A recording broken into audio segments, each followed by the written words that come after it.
We're joined by Dr. James Boyes. He's Professor of International Politics at the American International University in London. Thanks very much for being with us. We were talking there with our correspondent about how the British-American relationship is viewed, how these two men get on. What's the take on it from the other side of the Atlantic?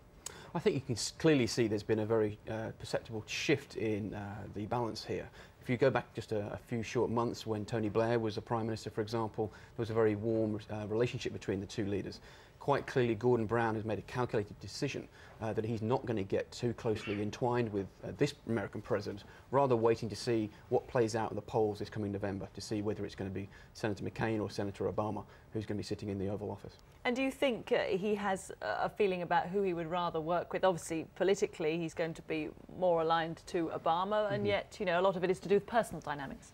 It is, and one should never remove this idea of personality in politics. It's interesting to note that there was a directive from the Labour Party to its members not to go out to the United States to campaign for or to attend the Democratic National Convention in Denver this August, very much in an attempt to avoid being tied too closely to the Democratic campaign for the presidency.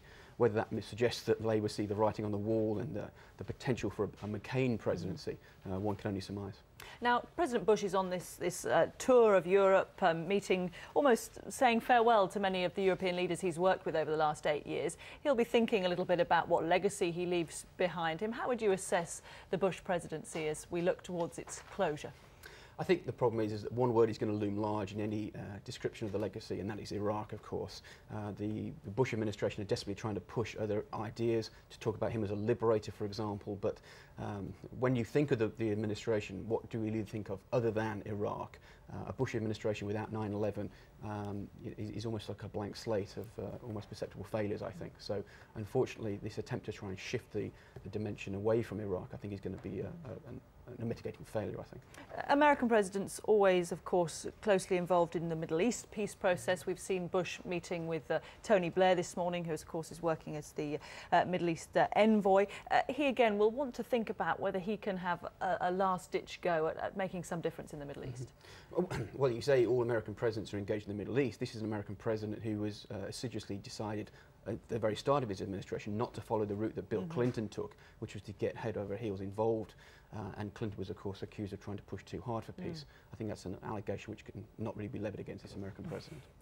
But he has this final go at speaking to leaders. As he makes this tour of Europe, how will he, do you think, look at himself as how he's got along with various heads of state in Europe? Much being made of the fact that the French relationship has perhaps warmed a little in these last few months. Well, as I referred to a moment or two ago, this idea of personality-driven politics is very important here. George W. Bush is someone who prides himself upon his sort of chumminess and his ability to get on with people.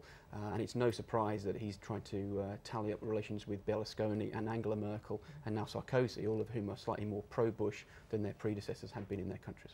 Interesting. Food for thought. Dr. James Boyes, thanks very much for sharing your analysis with us.